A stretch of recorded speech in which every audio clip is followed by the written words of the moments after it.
के मज़े ले रहे हो कि किसी को हैरेस किया जा रहा है, इससे तुम्हारे कैरेक्टर के बारे में बहुत कुछ दिखाई देता है, बहुत हो गया, अब मैं जा रही हूँ, एंड आई लेफ्ट। तो वो अट्रैक्ट करने के लिए मुझे हैरेस करता था। तो ये कहाँ की साइकोलॉजी है मुझे समझ नहीं आती। देखिए ना, शो के अंदर एक लड़के ने मुझे कंटिन्यूसली बॉडी शेम किया और वो सोशल मीडिया पे उसके पीआर ने डाल दिया और वो होता ही जा रहा है। से nothing, you be the bigger person all the time, you be like ठीक है मैं बर्दाश्त। उससे आप अपने आप को ज्यादा हर्ट करते हो। Even in the big boss house अगर कोई मुझे कुछ बोल दे, मैं फट करके तुरंत हाजिर जवाब ही देती थी।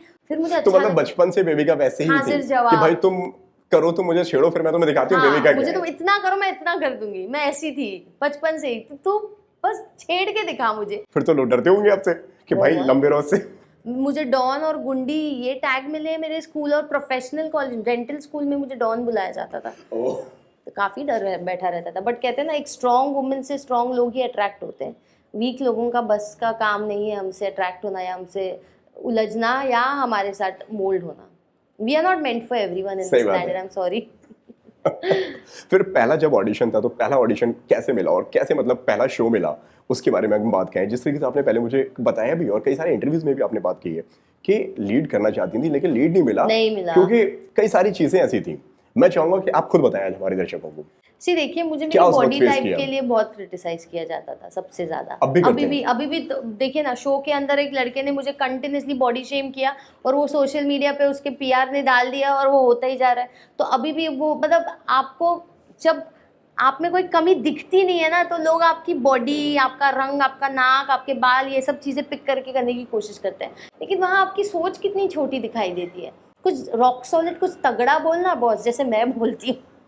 सीधा ऐसे बाल की खाल निकाल के दिखाओ ना, सटीक और सीधी बात करके दिखाओ ना, ऑन पॉइंट बोल के कि पूरी दुनिया हिल जाए जैसे मैंने बोला है। वैसे उनके पास है नहीं, क्योंकि वो काबिलियत ही नहीं है उनमें बोलने की।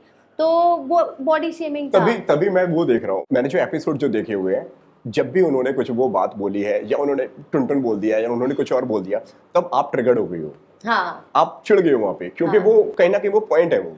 हाँ, जिस चीज को सुना हुआ है और अब तुमने भी वो चीज बोल दी। हाँ, तो वहां पे इसलिए इतना वो रिएक्शन और इतना वो एग्रेशन आपको दिखाई दिया वहां पे। नहीं, इनिशियली मैं अवॉइड करती थी। आप ऐसे फुटेजेस देखिए, वो बोलता था, मैं चल के सीधा निकल जाती थी, मैं सुनती भी नहीं थी।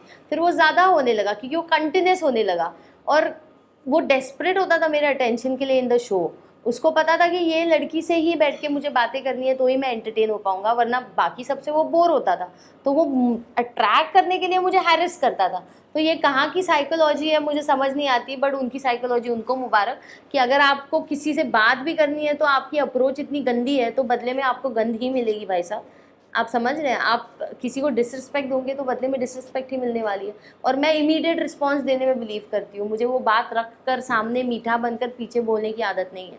जो बोलना मैं आपके मुंह पे पहले बोल दूंगी। बट लेकिन आप लोग की बाहर भी तो मुलाकात हुई थी, आप लोग मिले, फिर आप उनको हॉस्पिटल में भी देखने गए। क्योंकि उनकी सिचुएशन इतनी खराब थी। ऑफ कोर्स ह्यूमैनिटेरियन ग्राउंड्स पे कोई भी जाके मिलेगा यार, इंसानियत की बात है। मैं मिली थी, लेकिन वहां पर भी बहुत सारे लोगों को लगता था कि अब चीजें ठीक हो गई हैं, अब आप दोनों कैसे ठीक होगी। वहां पर भी वो बंदा मजे लूट रहा था कि अरे इसको सोशल मीडिया पे बॉडी शेम किया जा रहा है और हंस रहा था। तो आप बताइए, एक समझदार, एक अक्लमंद, एक मैच्योर लड़का या मर्द कभी ऐसे रिएक्ट करेगा? क्या उसे खुशी होगी? आपने चीजें क्लियर करने की कोशिश नहीं की उसने? मैंने वहाँ बड़े प्यार से, अभी एक पेशेंट बैठा है यार मेरे सामने, मैं क्या क्लियर करके उसको परेशान करूँ? मैं वहाँ पे उससे सहानुभूति रखने गई थी, मैं उसे हैरेस करने नहीं गई थी। तो मैंने एक ही स्टेटमेंट बोली है, ऐसे जब तुम दांत फाड़ के इस चीज़ के मज़े ले रहे हो कि किसी को हैरेस किया जा रहा है, इससे तुम्हारे कैरेक्टर के बारे में बहुत कुछ दिखाई देता है, बहुत हो गया, अब मैं जा रही हूँ।